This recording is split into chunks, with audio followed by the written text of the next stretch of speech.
오늘은 광야 학교라는 제목으로 하나님의 말씀을 함께 나누도록 하겠습니다.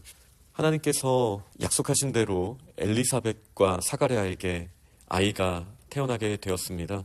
이는 모든 가족들이 즐거워할 수밖에 없는 일이었는데 하나님께서 긍휼히 여기심을 들었기 때문이다 라고 58절은 이야기하고 있습니다. 오늘 이 긍휼이라는 말이 또 하나의 키워드가 되는데요. 두 부부에게도 쓴 표현이지만 나중에 세례 요한에 대해서 말하면서도 78절에 이는 우리 하나님의 긍휼로 잉함이라 라고 표현하고 있습니다. 이 긍휼이라는 표현은 히브리어로 치면 헤세드라고도 표현할 수 있겠죠. 그러나 또 다른 말로는 은혜라고도 표현할 수 있습니다. 자비, 사랑, 은혜, 넓은 의미로는 은혜라고도 말할 수 있겠습니다. 그리고 8일이 되자 하나님께서 주신 명령대로 아이를 할례하기 위하여 가족들이 모였을 때 그 아버지의 이름을 따라 사가랴라고 해야 된다라고 사람들이 말하고 있습니다.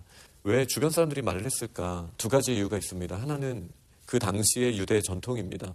마카비서를 보고 또 희년서에도 그리고 요세푸스의 기록에도 이 당시에는 가까운 조상들 중에 그 이름으로 아이의 이름을 짓는 전통이 있었다고 합니다. 그런데 이제 아버지 사가랴가 나이가 많았기 때문에 아들의 이름을 사가랴라고 하는 게 좋겠다라고 주변 사람들이 이야기했다라고 볼 수 있겠죠. 그리고 두 번째 이유는 지금 아버지가 보통은 그 이름을 짓게 되는데 말도 하지 못하고 듣지도 못하는 이 사가랴가 이름을 지을 수 없겠다라고 사람들이 판단했기 때문입니다. 그만큼 이 아이가 수태된 상황에서 사가랴는 아무 말도 못했기 때문에 사람들은 사가랴가 아이의 이름을 지을 수 없다라고 생각을 했을 것입니다. 그러니 그 당시의 전통을 따라 사가랴라고 지으라고 신족들이 그렇게 권면하고 있다라고 오늘 본문을 통해서 우리가 확인할 수 있습니다. 그때 엘리사벳이 아니다, 요한이라고 할 것이다 라고 이야기를 합니다. 친족 중에서 이 이름으로 이름한 사람이 없다라고 이야기를 할 때 그의 아버지에게 몸짓하여 무엇으로 이름을 지으려 하는가 물었다라고 기록하는데요. 이 본문을 통해서 사가랴가 단순히 말을 하지 못했을 뿐만 아니라 듣지도 못했을 거라는 것을 우리는 짐작해서 알 수 있습니다. 들을 수 있었다라면 굳이 몸짓하여 이 질문을 할 이유는 없었겠죠. 그러니 사가랴는 어떤 의미에서는 광야 학교에 있었던 거예요. 하나님의 말씀을 천사 가브리엘을 통해 분명하게 들었고 그는 의심하였고 그 가운데 하나님이 사가랴의 믿음을 키워주시기 위하여 사가랴가 듣지도 못하고 말하지도 못하는 그런 상황 가운데 있게 하셨었습니다. 그러나 사가랴는 단순히 다른 사람들이 보는 어려움 가운데 있었다 정도가 아니었습니다. 마치 광야에서 훈련을 받듯이 외부의 다른 잡음을 차단하고 불필요한 말을 하지 않고 하나님의 음성을 또 곱씹어보고 또 하나님의 말씀을 깊이 묵상할 수 있는 광야와 같은 곳에서 사가랴가 시간을 보냈다는 것을 저희가 알 수 있습니다. 그는 서판에 기록하기를 요한이라고 기록을 했습니다. 사람들은 다 놀랄 수밖에 없었죠. 왜냐하면 사가랴가 정상적으로 소통할 수 없는 상황이라고 생각을 했고 그가 어떤 메시지를 전하거나 의도를 말하지 않고 있었기 때문에 놀랐을 것입니다. 그리고 또한 엘리사벳이 말한 이름과 들을 수 없었던 이 사가랴가 말한 이름이 똑같았기 때문에 또한 놀랐을 것입니다. 이 요한이라는 단어는 두 단어의 합성어입니다. 하나는 여호와 하나님, 여호와 보통 여 혹은 요라는 말이 히브리어에 많이 들어가고요. 그 다음에 두 번째는 헨이라고 하는 은혜의 합성어입니다. 그러니까 정확하게 말하면 헨 다음에 은 발음이 하나 더 들어가서 은혜를 베푸신다라는 의미로 저희가 해석을 하면 되는데요. 제가 초반에 말씀드린 것처럼 그 부모를 긍휼히 여기심 또 백성을 긍휼히 여기심으로 말미암아 요한을 선지자로 세우심 긍휼과도 연결이 되는 이름이라고 할 수 있겠죠. 여호와 하나님의 긍휼, 여호와 하나님의 은혜 부모님들은 바로 하나님의 뜻을 분명하게 마음판에 새기고 자녀의 이름을 지었습니다. 또 자녀의 이름을 짓는 데 있어서 어머니의 역할이 나오는 것을 보면 또한 여전히 사라와 또 아브라함의 이야기를 저희에게 기억하게 하는 본문이라고 할 수 있습니다. 나이 많아서 아이를 낳을 수 없을 때 하나님께서 수태고지를 하시고 그 가운데 또 자녀를 낳았고 이름을 짓는 데 있어서도 어머니와 아버지의 역할이 있었다는 점을 생각해 봤을 때 분명히 아브라함과 사라를 저희는 떠올릴 수 있습니다. 그리고 아이가 태어나자 사람들이 놀랍게 여기는 상황 가운데 무엇보다 이 사가랴의 입이 열리고 혀가 풀려서 그가 말을 하게 되었는데 이 사가랴의 말은 여호와 하나님을 찬송하는 이 찬양으로 채워져 있었습니다. 그러자 들었던 많은 사람들이 놀라고, 그리고 이 모든 말이 유대 산골에 두루 퍼지게 되었습니다.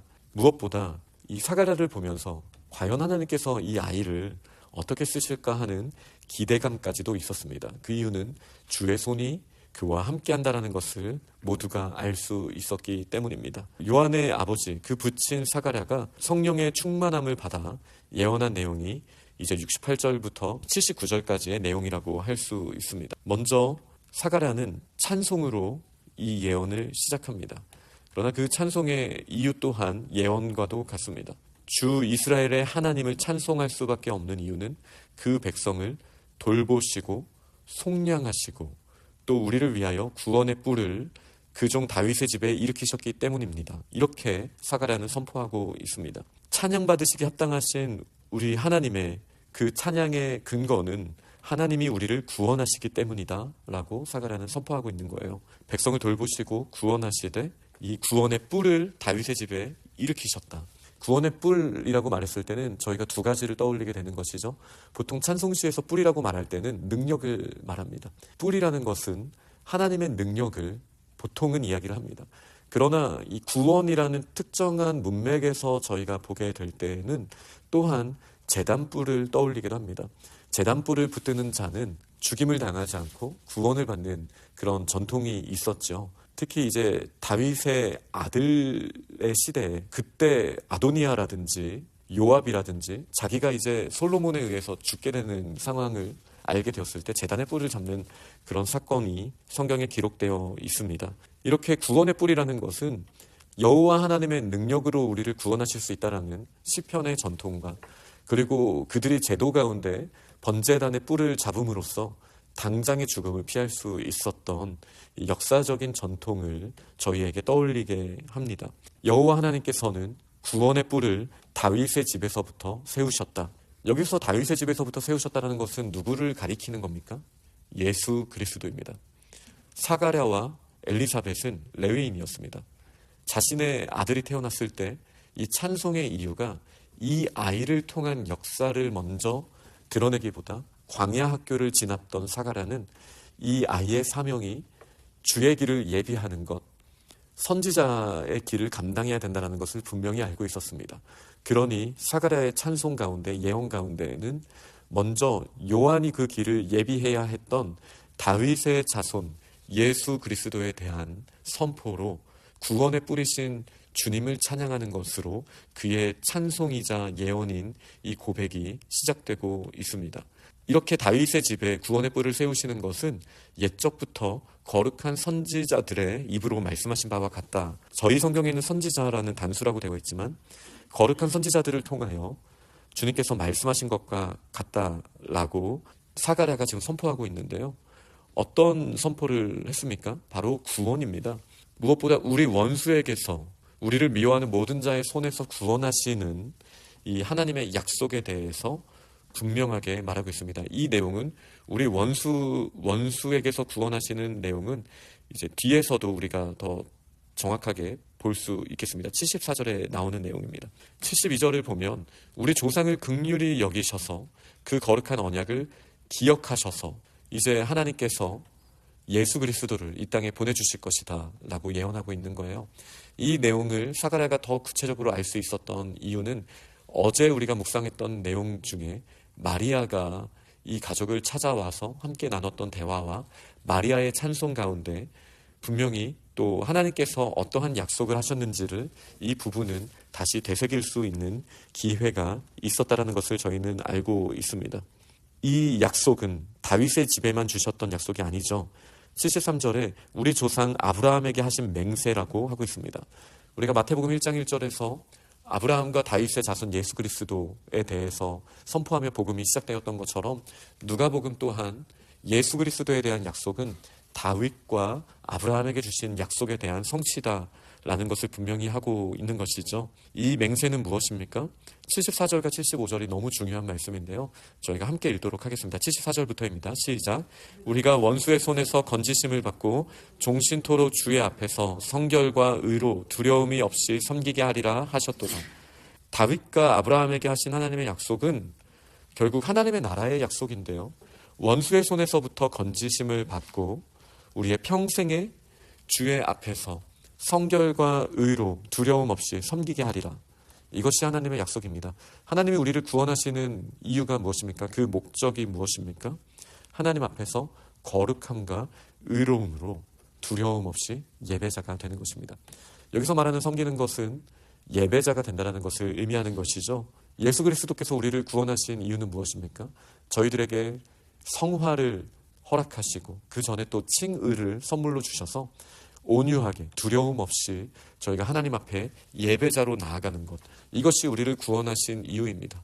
그러니 저희들의 삶이 예수 그리스도로 말미암은 속량을 경험한 저희들이 하나님의 그 크신 은혜로 말미암아 의로워지고 하나님 앞에 받아들여지고 또 거룩함으로 하나님 앞에 두려움 없는 예배자로 나아갈 수 있기를 간절히 소망합니다. 마지막으로 이제 78절부터 말하기를 우리 하나님의 긍휼로 말미암음이다. 이로써 돋는 해가 위에서부터 우리에게 임하여 어둠과 죽음의 그늘에 앉은 자 우리들에게 비춰지고 우리 발을 평강의 길로 인도하시리로다. 결국 예수 그리스도의 구원을, 이 놀라운 은혜를 아들 세례 요한으로부터 이 놀라운 구원이 선포되고 주 앞에 가서 그 길을 준비할 것이다 라고 76절에 이야기하고 있거든요. 지극히 높으신 이의 선지자라고 이 요한의 일컬음을 받게 될 것이다 라고 말하고 있는 거예요. 결국 사가랴는 예수 그리스도와 요한에게 주어진 사명에 대해서 지금 예언하면서 하나님을 찬양하고 있다라고 할 수 있습니다. 저희들에게 이 복된 소식이 전해졌습니다. 그리고 저희들도 또한 사가랴처럼 주의 길을 예비하는 이 선포가 저희들의 삶에 있어야 할 것입니다.